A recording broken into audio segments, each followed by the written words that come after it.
Well, the situation continues to remain tense in Nagaland's Dimapur over the lynching of a rape accused last week. While the curfew was relaxed till noon in Dimapur, protests raged in neighbouring Assam, in Guwahati in fact. The Home Minister too has been briefed on the situation and may speak on the issue in Parliament today. Nagaland police has also submitted its report on the case. The report says that the police tried to rescue the accused but were overwhelmed by the crowd. The police further claims that since the crowd had many women and children, they showed restraint but opened fire when there was no other option, and that by the time additional security came in, the accused had died of injuries. Meanwhile, 22 more people have been arrested in the Dimapur mob lynching case, with the latest arrests. The total number of those held has gone up to 43. The Nagaland government has blocked internet, social media and SMS for the next 48 hours. The situation in Nagaland is still limping back to normal, but to talk on different issues, we have with us a variety of section of people who would brief us on what does Nagaland and people of Nagaland think about the incident that has sent simmering headlines across the country.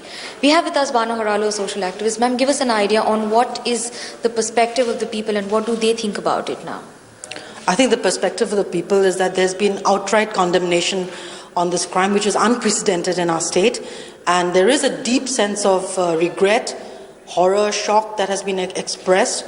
While we still await that justice should be served on the rape case, we feel that it's really unfortunate that this lynching in this manner has taken place. But at the same time, we also want to know at which point and how did these two issues, one a social crime, rape, and one a political issue of the illegal immigrant issue, which has been raising emotional sentiments here.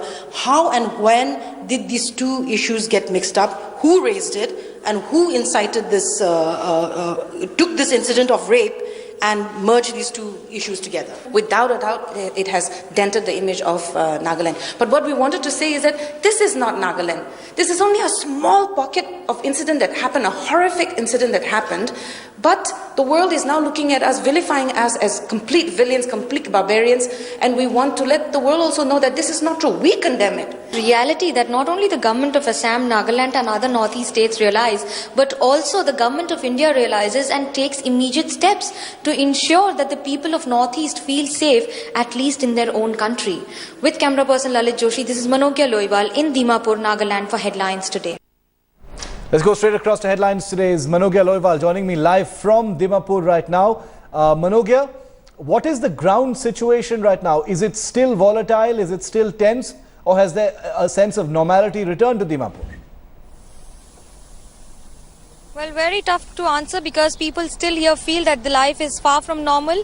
And also we spoke to a lot of civil society people and representatives who said that they would be working in tandem even with the minority community in order to ensure that all the people staying in Nagaland feel safe and the Nagas living outside Nagaland also feel safe wherever they're staying across the country. We spoke to the Home Minister exclusively. Mr. Y. Patton also confirmed that there will be 1 lakh ex gratia given to the man who lost his life during the police firing here in Nagaland on that day. He succumbed to death later after injuries, and rupees 50,000 each to all those who've been injured in it. But we also know that the SMS services, the WhatsApp and the internet data services, especially on the mobile phones, will continue to be disrupted at least for next 2 more days. So people will not be able to access any kind of data services on the telephones or mobile phones. And with this, we have also been informed that for next 24 hours, you do not expect the curfew to be relaxed very easily. We're still in curfew zone. Only a few vehicles have been plying, and that ensures that no people are there on the streets to also avoid any kind of tension that might go or any situation that might spiral out of control.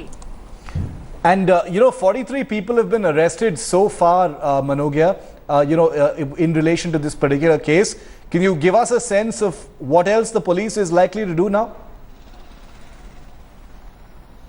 Well, we spoke to the DGP, Mr. Dongal, and he has confirmed that there will be photographs and the videography that will be studied continuously. And on basis of that, they will be addressing the issue and will be arresting many more in the days to come. Till now, 43 people arrested. That also includes a few Naga leaders, youth leaders here. Now, that also specifies that the government is in a complete crackdown mode and will not adhere to any kind of pressure, even if these people hail from the ruling Front Student Union. Now, this also sends a message across to everyone in Nagaland that such kind of activity would not be tolerated.